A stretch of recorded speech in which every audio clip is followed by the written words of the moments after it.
les miracles, interdisant à ces gens de prêcher l'évangile. Ils ont arrêté Pierre et Jean. Ils ont mis en prison. C'était pour une journée. Après, ils les ont amenés dans le Sanhédrin pour les juger. Et voici ce qu'ils disent à Pierre et à Jean. On vous interdit de parler de l'évangile. Ne parlez plus de cet homme de Jésus. Et ils ont dit à ces gens, mais attendez, vous croyez que nous sommes bêtes? Nous allons seulement parler de Jésus. On ne peut pas respecter ce que vous dites. Quand ils ont été libérés, ils sont rentrés. Ceci, c'est dans Acte 4, versets 29 à 33. Quand ils sont rentrés, ils ont retrouvé les autres disciples. La Bible dit que quand ils sont entrés dans la maison, ils ont fait le rapport de ce qui s'est passé. Ils ont fermé la porte. Ils ont commencé à dire à Dieu, Dieu, c'est toi qui nous as mandatés pour la mission. Dieu, nous te servons. Dieu, c'est toi qui as permis que nous puissions être tes disciples.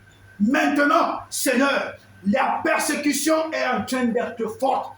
La persécution est en train de grandir. Seigneur, par ton bras puissant, remplis-nous du Saint-Esprit. Ils ont été remplis au jour de la Pentecôte. Et dans Acte 4, ils ont été encore remplis du Saint-Esprit. 2 fois. Après Acte 4 là, les gars sont devenus intraitables. Intraitables. Le Saint-Esprit qui est en toi, la puissance du Saint-Esprit qui est en toi, le Saint-Esprit avec toute sa force opérationnelle qui dorme et sommeille en toi, qu'est-ce que tu en fais?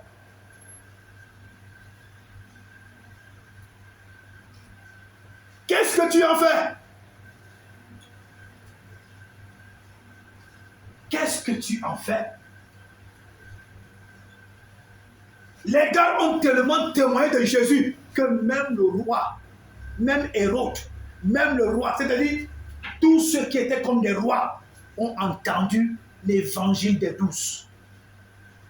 Ils ont entendu que Jésus fait des choses extraordinaires.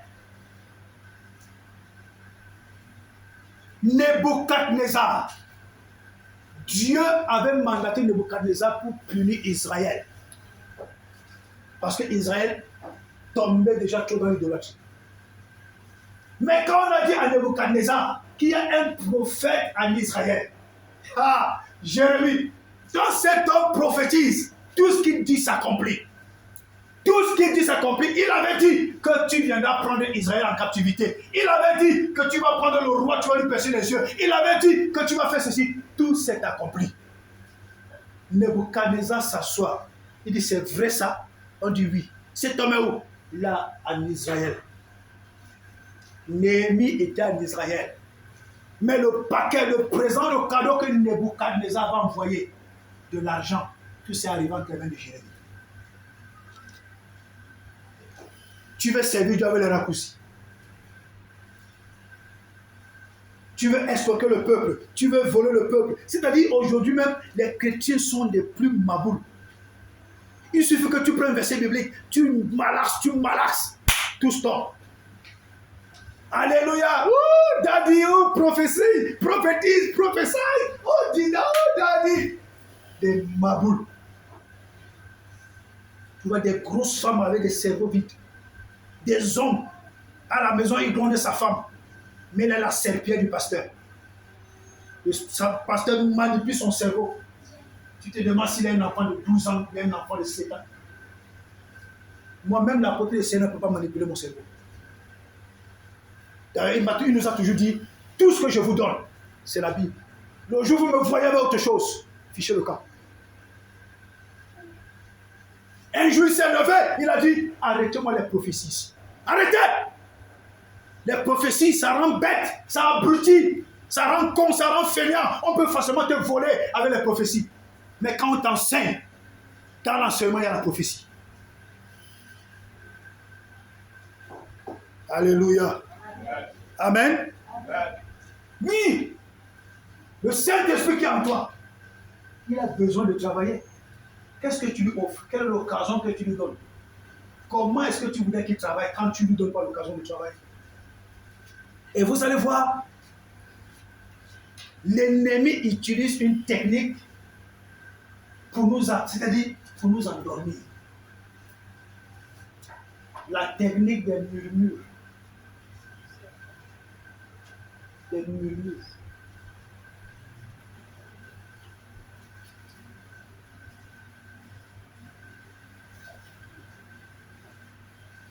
Un jour, quelqu'un m'a demandé, gars, j'ai dit, depuis que tu sais Dieu là, qu'est-ce qui a changé dans ta vie? J'ai dit, Dieu seul connaît ce qui a déjà changé. Mais je suis fier d'une chose, parce que quand je fais la chose de Dieu, je fais ça avec mon âme. C'est ça qui me réjouit. Je fais ça avec mon âme. Et parce que je fais ça avec mon âme, Dieu transforme les vies des gens, même si ma vie n'est pas encore physiquement transformée. Il y a une jeune fille qui m'a appelé. Ça, c'est le secret des personnes, mais qu'on ne doit même pas vous donner. Une jeune fille m'appelle. Pour la première fois, je lui donne le conseil. Elle n'est pas ici à l'Égypte. Je lui donne le conseil. Je lui fais attention à ta vie. 6 mois après, oui, 6 mois après, elle me recontacte. Elle me dit, c'est mauvais dans ma vie. Voici les rêves que j'ai faits. Je ne vous dis pas les rêves. Je lui ai dit, quand tu fais des saisons de rêve, ça veut dire que ta mort n'est pas proche. Tu vas mourir bientôt. Je dis quoi? Parce que tu vas mourir bientôt. Je t'ai envoyé un programme de prière. Tu as fait comme ça. Comme je n'ai pas une grande église, comme je ne suis pas populaire, comme je ne suis pas connu. Voilà où les gens connaissent les gens. Voilà. Des choses horribles. Mais je vous dis juste une petite partie. Elle a fait un rêve, et dans ce rêve, le premier rêve qu'elle a fait, c'était des couches de nuit par le devant, par le sexe. Et c'est récurrent. Après ça a changé. Les prochaines couches de nuit, c'était pas derrière.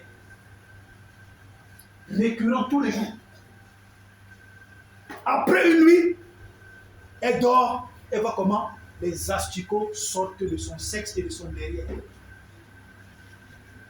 Je lui dis, c'est exactement ce qui se produit dans ta vie. Quand quelqu'un te voit comme ça, tu es belle. Tu es rayonnant, tout le monde a envie de toi, mais tu es pourri. Je ne connais pas flatter. Je lui ai dit les mots qui vont avec. Il dit, tu es pourri. Tu es pourri. Donc parfois les gens pensent qu'ils jouent avec la vie des autres.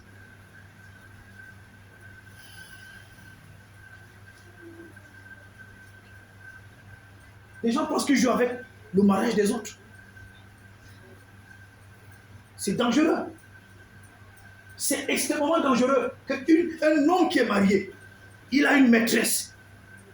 Il part chez la maîtresse, il prend des pourritures chez sa maîtresse, peut-être même des asticots, il vient mettre dans sa femme légitimement mariée. Mais ça, c'est inconscient. C'est extrêmement inconscient. C'est comme une femme qui est mariée. Elle a des copains, elle dort et découche, elle commet l'adultère. Elle part ramasser des asticots là-bas, elle ramasse des maladies, des malédictions, et vient transmettre ça à son mari. C'est être plus inconscient. Extrêmement inconscient.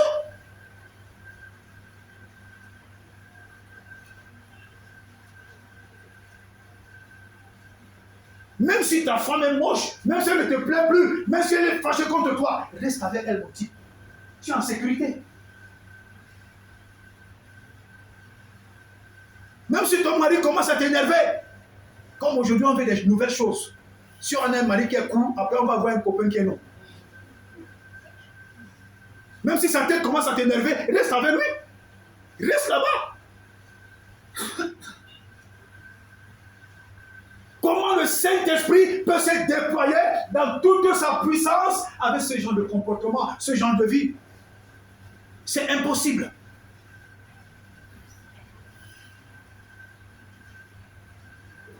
Dans Acte 1, Jésus a fait la promesse.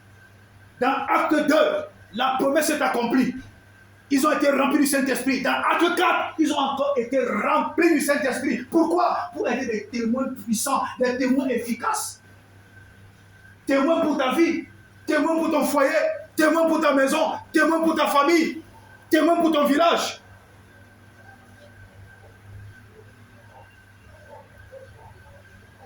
Jésus a tout donné. La puissance, il a donné. La parole, il a donné. L'onction, il a donné. Le feu, il a donné. Il a dit, tout est accompli, les gars peuvent se reposer. Maintenant, si vous voulez faire de ça ce que vous voulez, Jésus, il n'a rien à y voir dedans. Jésus, j'ai faim. Jésus dit, maintenant, je t'ai tout donné. Jésus, je suis malade. Jésus, je t'ai tout donné. Oh Jésus, comment je suis pauvre? Je t'ai tout donné. Jésus, je ne grandis pas. Je t'ai tout donné. Jésus, je ne vois pas la grandeur dans ma vie. Jésus dit, je t'ai tout donné.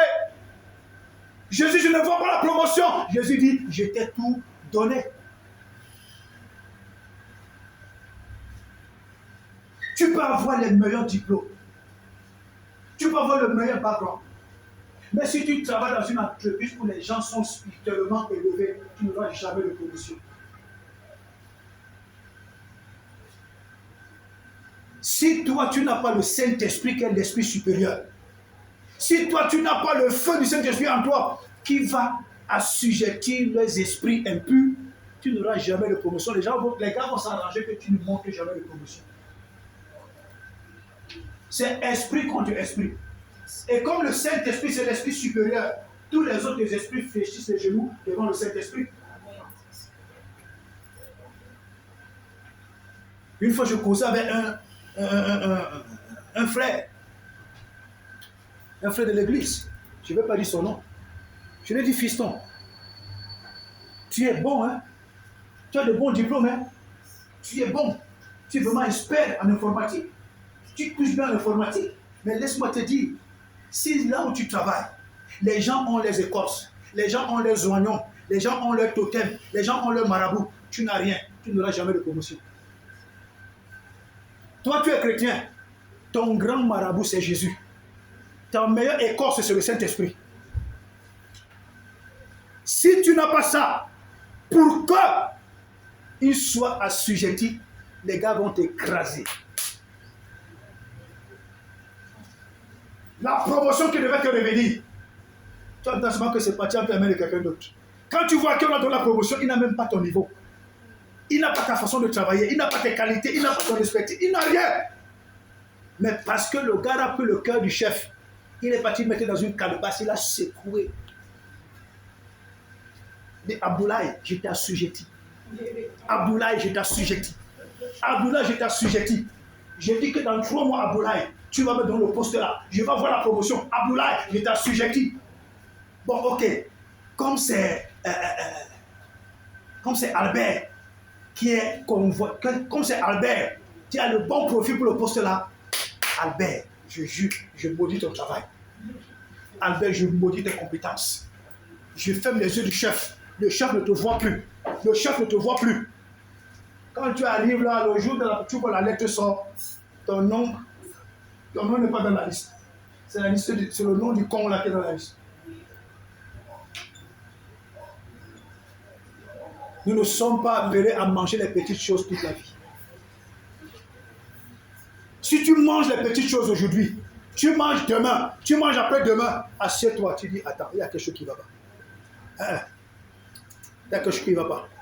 Ok, ma vie, ma foi, ok, il n'y a rien à redire. Ok. Seigneur, tu prends une semaine. Dieu, je déclare que ce soit vrai ou faux. J'appelle la puissance du Saint-Esprit. J'appelle ton tonnerre. J'appelle la colère de ton feu. Commencez à agir dans le monde visible et invisible. S'il y a une main qui veut me retenir, qu'elle soit détruite. S'il y a un cadenas qui veut me retenir, qu'il explose. S'il y a une bouteille qui veut me freiner, qu'elle explose. Si quelqu'un contrôle ma vie par une boule de cristal ou bien par un seau d'eau, que tout cela devienne le sang de Jésus et qu'il explose. Que toute force occulte, satanique, diabolique et maléfique mandatée contre mon progrès, Seigneur, j'appelle la colère de ton feu, que tout cela soit consumé avec les démons, les lois, les décrets, les conventions, tout ce qui est été fait je déclare la destruction au nom de Jésus.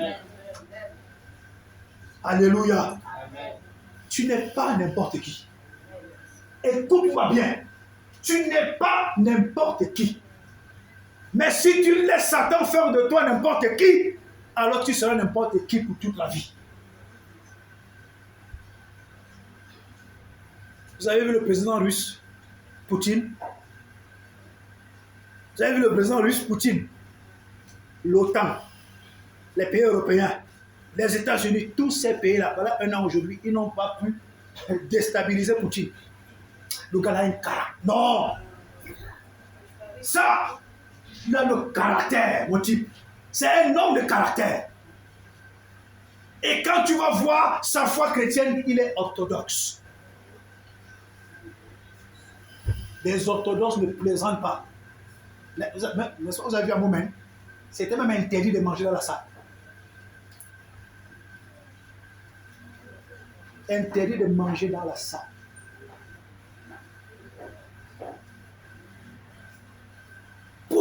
Poutine leur a dit que faites tout ce que vous faites là.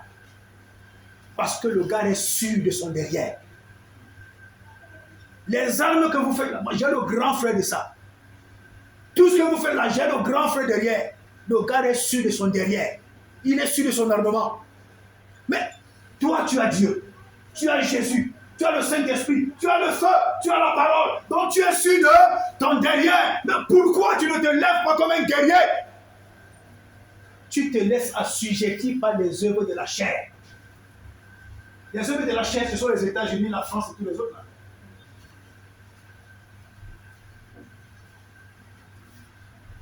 Alléluia. Amen. Alléluia. Bien-aimé dans le Seigneur.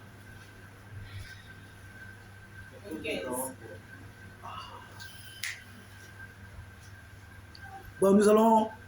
Quelqu'un nous lise Matthieu 3, verset 11, nous allons clôturer. Matthieu 3, verset 11.